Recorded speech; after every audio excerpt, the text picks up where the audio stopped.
Assalamualaikum warahmatullahi wabarakatuh. Welcome back to my channel.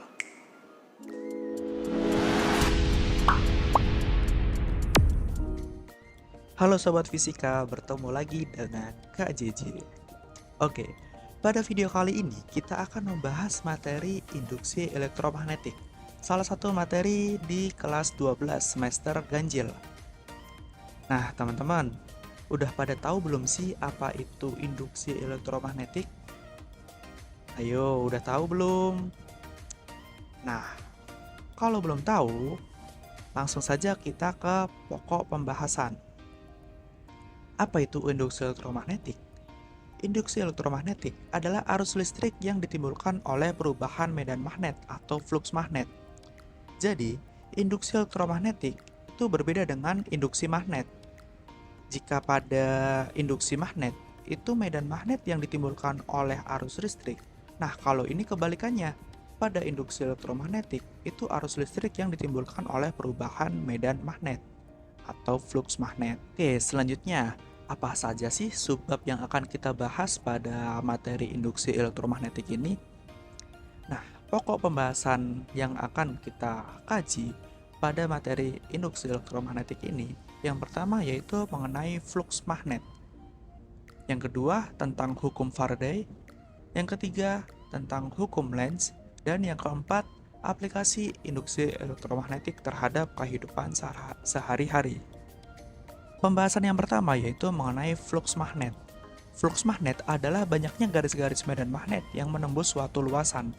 Nah, contohnya ada sebuah magnet, kemudian terdapat garis-garis medan magnet yang arahnya dari kutub utara ke kutub selatan. Kemudian di samping magnet terdapat sebuah kumparan.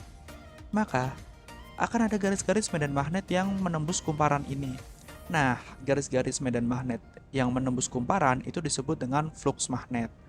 Nah, sekarang jika garis-garis medan magnet itu dia membentuk sudut terhadap garis normal bidang, maka besarnya flux magnet secara matematis dapat dirumuskan Pi sama dengan B dikali A dikali cos theta, yang dimana Pi sama dengan flux magnet dengan satuan Weber atau Wb, B sama dengan medan magnet dengan satuan Tesla atau T, A sama dengan luas permukaan dengan satuan m kuadrat, dan theta merupakan sudut yang dibentuk medan magnet dengan garis normal bidang.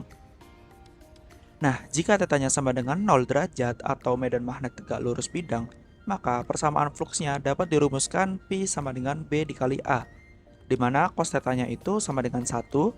Jika B dikali A dikali 1, maka nilainya B dikali A. Selanjutnya yaitu hukum Faraday. Percobaan Faraday itu menjelaskan mengenai magnet yang diperlakukan secara keluar masuk kumparan, yang dimana hal tersebut menyebabkan penyimpangan pada jarum galvanometer. Jadi, Faraday melakukan percobaan, kumparan disambungkan pada galvanometer, kemudian batang magnetnya digerakkan keluar masuk ke dalam kumparan dan menghasilkan simpangan pada jarum galvanometer. Jika magnet diam, maka jarum pada galvanometer juga akan diam. Ketika magnet digerakkan keluar masuk, maka akan timbul arus listrik, di mana arus tersebut dinamakan arus induksi. Sedangkan arus itu akan dapat mengalir jika ada tegangan. Nah, tegangan pada induksi elektromagnetik disebut dengan GGL induksi, yang dimana besar GGL induksi yang ditimbulkan dalam suatu rangkaian sama dengan laju perubahan flux magnet yang terdapat pada rangkaian tersebut. Secara matematis dapat dirumuskan epsilon sama dengan negatif N dikali delta flux per delta T. Atau, jika dalam waktu yang singkat, epsilon sama dengan negatif N dikali D flux per dt. Yang dimana epsilon sama dengan GGL induksi atau satuannya dalam bentuk volt. Kemudian N jumlah lilitan, delta flux sama dengan perubahan flux magnet dengan satuan Weber atau Wb. Kemudian delta T itu merupakan selang waktu dengan satuan second. Kenapa ada tanda negatif? Nah, di sini kan kita pakainya negatif N. Nah, kenapa ada tanda negatif tersebut gitu? Nah, itu akan dijelaskan di slide berikutnya, yaitu mengenai hukum Lenz. Nah, berikutnya yaitu mengenai hukum Lenz. Menurut Lenz, arus induksi yang timbul dalam kumparan menghasilkan medan magnet yang berlawan arah dengan medan magnet yang menghasilkan arus induksi tersebut. Nah, inilah alasan kenapa di persamaan sebelumnya, di slide sebelumnya, itu terdapat tanda negatif, yaitu negatif N gitu. Nah, alasannya karena medan magnet berlawanan arah dengan arus induksi yang dihasilkan. Seperti itu. Oke, selanjutnya kita ke contoh soal. Biar lebih paham, kita coba mengerjakan soal ya guys. Sebuah kumparan memiliki jumlah lilitan 1000, mengalami perubahan flux magnetik dari 9 kali 10 pangkat negatif 5 Weber menjadi 3 kali 10 pangkat negatif 5 Weber dalam selang waktu 10 milisecond. Yang ditanya adalah GGL induksi atau epsilon. Seperti yang kita ketahui, rumus dari E itu sama dengan negatif N dikali delta flux per delta T. Nah, E sama dengan negatif 1000 dikali negatif 6 kali 10 pangkat min 5 per 10 pangkat min 2. Yang dimana hasilnya adalah 6 dengan satuan volt.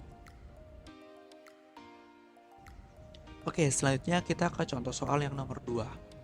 Kumparan dengan 10 lilitan mengalami perubahan flux magnetik dengan persamaan Pi sama dengan 0,02 T pangkat 3 ditambah 0,4 T kuadrat ditambah 5 dengan Pi dalam satuan Weber dan T dalam satuan second. Tentukan besar GGL induksi saat T sama dengan 1 second.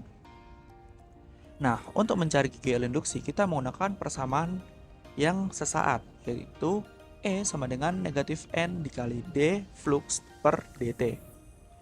Yang dimana E sama dengan negatif 10 D dikali 0,02 T pangkat 3 ditambah 0,4 T kuadrat ditambah 5 per dt. Nah, bilangan yang di atas itu kita turunkan. Nah, dapatlah hasil penurunannya 0,02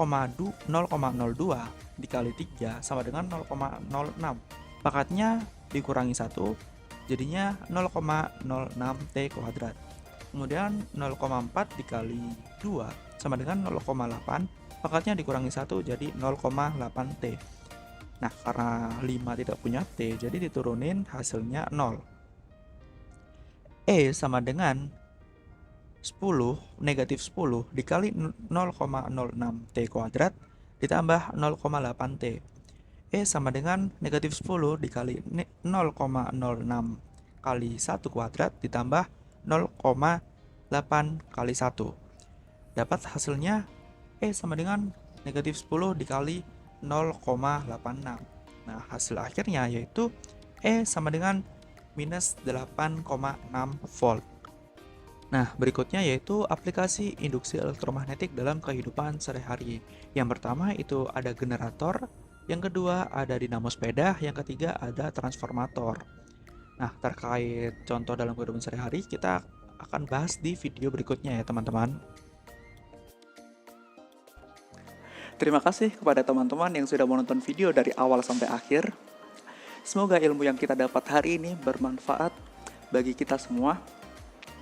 Jika ada kritik, saran, ataupun masukan, bisa langsung ke kolom komentar ya. Oke. Sekian, terima kasih.